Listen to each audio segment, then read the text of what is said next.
Hello friends, அனைவருக்கும் வணக்கம். இன்றைக்கான வீடியோவில் நம்ம எதை பற்றி பார்க்க போகிறோம்னு பார்த்தீங்கன்னா, ஆடு வளர்ப்பில் நடக்கப்படும் யதார்த்தமான விஷயங்களை தான் பார்க்க போகிறோம். ஆடு வளர்ப்பில் லாபமா இல்லை நஷ்டமா, அதை பற்றி தான் நம்ம இன்றைக்கி ஃபுல்லாக பார்க்க போகிறோம். மறக்காமல் வீடியோ ஃபுல்லாக பாருங்கள்.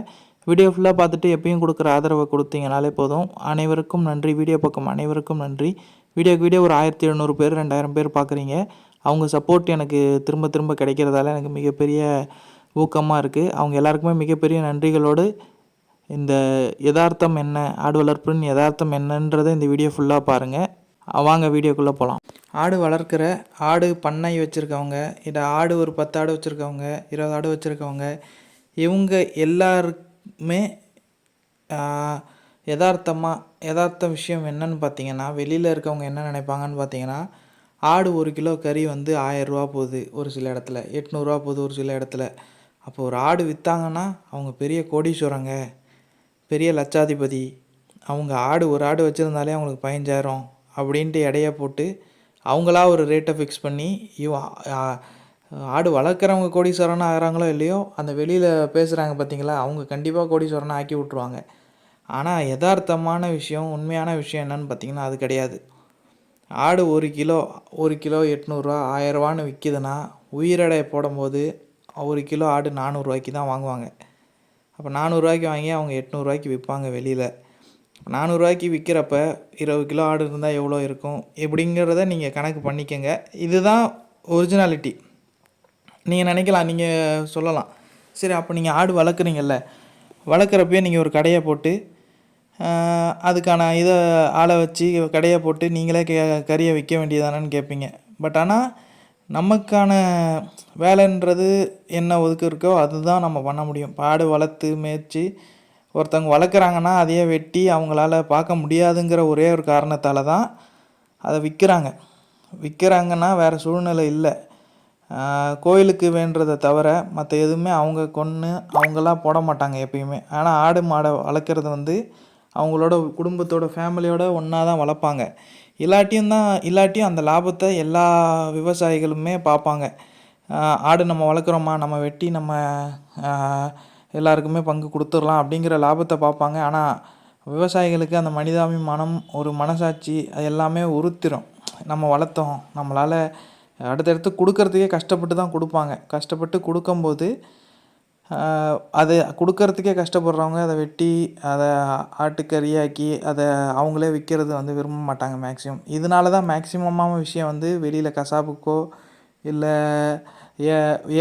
ஏலத்துக்கோ இல்லை சந்தையிலையோ கொடுத்து விற்கிறதுக்கான முழுக்க காரணம் இது தான். அதனால் இந்த யதார்த்தத்தை தயவு செஞ்சு அந்த கோடீஸ்வரன் ஆக்குறீங்களா, லட்சாதிபதி ஆக்குறீங்களா, அவங்க எல்லாம் புரிஞ்சிக்கிட்டு ஆடு வளர்க்குறவங்க வந்து ரொம்பவே கஷ்டப்பட்டு தான் வளர்க்குறாங்க, கஷ்டப்பட்டு தான் விற்கிறாங்க, லாபத்துக்காக இல்லை. ஆனால் லாபம்னு பார்த்தா இருக்குது.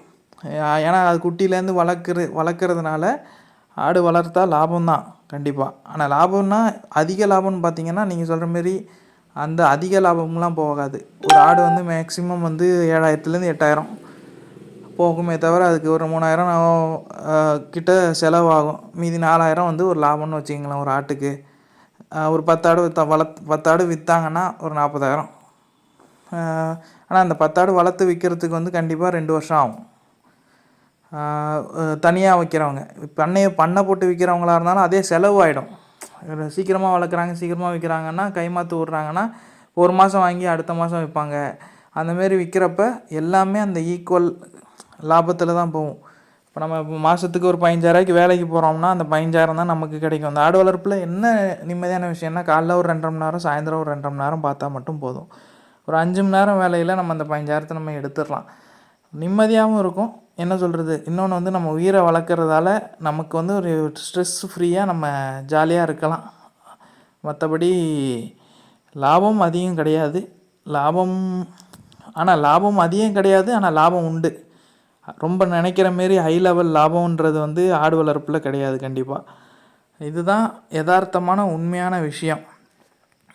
இந்த லாபம் வந்து நீங்கள் பறன் மேலே வளர்த்தாலும் சரி, தரையை முறையில் வளர்த்தாலும் சரி, மேய்ச்சல் முறையில் வளர்த்தாலும் சரி, பறன் மேலே தடைகள் போட்டு வளர்த்தாலும் சரி, எல்லா முறைகளுக்கும் ஒரே ஒரு ஒரு அது பறன் மேலே வளர்க்குறது நம்ம அதிக லாபம் காசு வரும், பட் ஆனால் காசும் போகும்.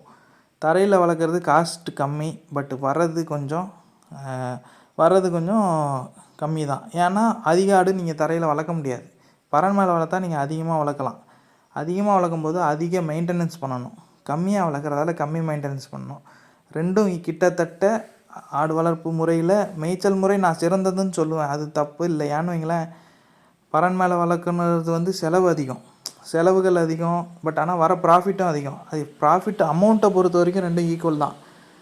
நீங்கள் இப்போ 100 ஆடு வளர்க்கலாம், 150 ஆடு வளர்க்கலாம், செலவு அதிகமாக இருக்கும், அதே ஈக்குவல் வரும். தரையில் வளர்த்தா கம்மியான ஆடுகள் வளர்க்க முடியும், மெயின்டெனன்ஸ் கம்மி, அதேமாரி லாபமும் ஓரளவுக்கு வரும். ஆடு வளர்ப்பில் நஷ்டம்னு நான் சொல்ல மாட்டேன். அது மேய்ச்சல் முறையில் என்னை பொறுத்த வரைக்கும் மிகவும் லாபமானது. இன்னொன்று வந்து நீங்கள் அதை எடுத்ததுமே அதிகமாக வாங்கி வளர்த்து அந்தமாரி வளர்க்குறத விட கம்மியாக வாங்கி வளங்க, இன்னும் லாபத்துக்கு உங்களுக்கு ஈஸியாக இருக்கும். ஏன்னா இன்னொன்று வந்து ஆள் போட்டு நீங்கள் பார்க்குற மாரி இருக்கிறது தான் பறன் முறையில். இதுவே நீங்கள் மேய்ச்சல் முறைக்கு போனீங்கன்னா, நீங்களாக ஃபேமிலியோடு இருக்கிறீங்கன்னா கண்டிப்பாக வாங்கி ஃபேமிலி ஹெல்ப் இருக்குது அப்படின்னா நீங்கள் 100% ஆடு வாங்கி வளர்க்கலாம், என்ன வேணால் பண்ணலாம். உங்களுக்கு ஃபேமிலி ஹெல்ப் இல்லைன்னா நீங்கள் ஆடு வளர்ப்பு பிஸ்னஸ்க்கு போகிறதே வேஸ்ட்டு. ஆளை வச்சு பார்க்குறது வந்து ரொம்பவே என்ன சொல்கிறது, ரொம்பவே நஷ்டமாயிடும், நஷ்டத்துக்கு தான் தள்ளும். ஏன்னா நீங்கள் லேபரை வச்சு வளர்க்குறது வந்து உங்கள் சொத்து மாரி பார்க்க மாட்டாங்க. என்னதான் இருந்தாலும் உங்கள் பிள்ளைய நீங்கள் வளர்க்குறது ஒன்று, அடுத்தவங்க வளர்க்குறது ஒன்று இல்லை. அது என்னதான் இருந்தாலுமே அப்படி தான் இருக்கும். அதனால்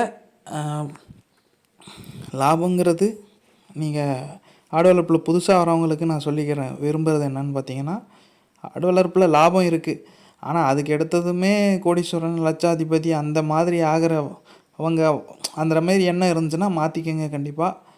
ஆடு வளர்ப்பில் அதுவும் இல்லாமல் நீங்கள் ஃபஸ்ட்டு ஒரு 2 வருஷம் 1 வருஷம் போடுறது வந்து போட்ட லாபத்தை தான் எடுக்க முடியுமே, லாபம் எடுக்க முடியாது, போட்ட அசலை தான் எடுக்க முடியுமே தவிர லாபம் வராது ஆடு வளர்ப்பில் மட்டும்.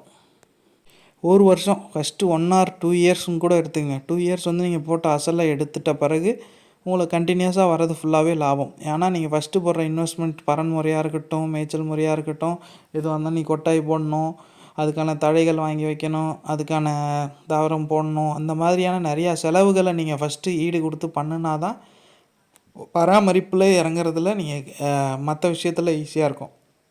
என்ன மேய்ச்சல் முறைக்கு வந்து நீங்கள் மேய்ச்சலில் ஓட்டி கட்டும்போது நீங்கள் மற்ற விஷயம்லாம் வாங்கியிருக்க மாட்டீங்க. மேய்ச்சல் முறையில் போய்ட்டு அதுவாக புல்லை சாப்பிட்ரும், இதுவாக இதை பண்ணிவிடும். ஆனால் இதுவே பரன்முறைனால் நீங்கள் மிஷின் வாங்கணும், நேப்பியராக இருக்கட்டும், அது கட் பண்ணுறதுக்கு மிஷின் வாங்கணும், இடம் அமைக்கணும், இதுக்கான செலவுகளை நீங்கள் முன்னாடியே பண்ணிவிடுவீங்க. 2 விஷயத்துலையும் அதான் நமக்கு ரொம்ப வித்தியாசம், அவ்வளோதான். 2த்துக்கும் அதான் வித்தியாசம். பட் ஆனால் 2த்துலேயுமே ஒரே செலவு தான் ஆகும், ஒரே லாபம் வரும் உங்களுக்கு. ஸோ இதெல்லாம் தெரிஞ்சுக்கிட்டு, இந்த ஒரு யதார்த்தமான விஷயத்தெல்லாம் தெரிஞ்சுக்கிட்டு ஆடு வளர்ப்பு பிஸ்னஸில் வாங்க. கண்டிப்பாக அதில் லாபம் இருக்குது, ஆனால் மெதுவாக தான் லாபம் வரும். நீங்கள் எடுத்ததுமே ராக்கெட் வேகத்தில் போக முடியாது, பொறுமையாக தான் டேக் ஆஃப் பண்ணணும், ஏரோப்ளைன் மாரி. அப்புறம் போயிட்டே இருக்கலாம், வானத்தில் உயர போயிட்டே இருக்க மாரி தான் ஆடு வளர்ப்பில். நீங்கள் அது பாசத்தோடையும் ஃபேமிலியோடையும், நான் சொல்கிற ஒரு மெயினான பாயிண்ட் என்னென்னா, வேலைக்கு ஆள் வச்சாமல் நீங்கள் அதில் 100% இன்வால்வ் ஆகி பண்ணிங்கன்னா உங்களுக்கு முழுக்க லாபம் இருக்குது. ஆடு வளர்ப்பில் இதுதான் மிக யதார்த்தமான விஷயம். அனைவருக்கும் நன்றி. மீண்டும் ஒரு வீடியோவில் சந்திப்போம்.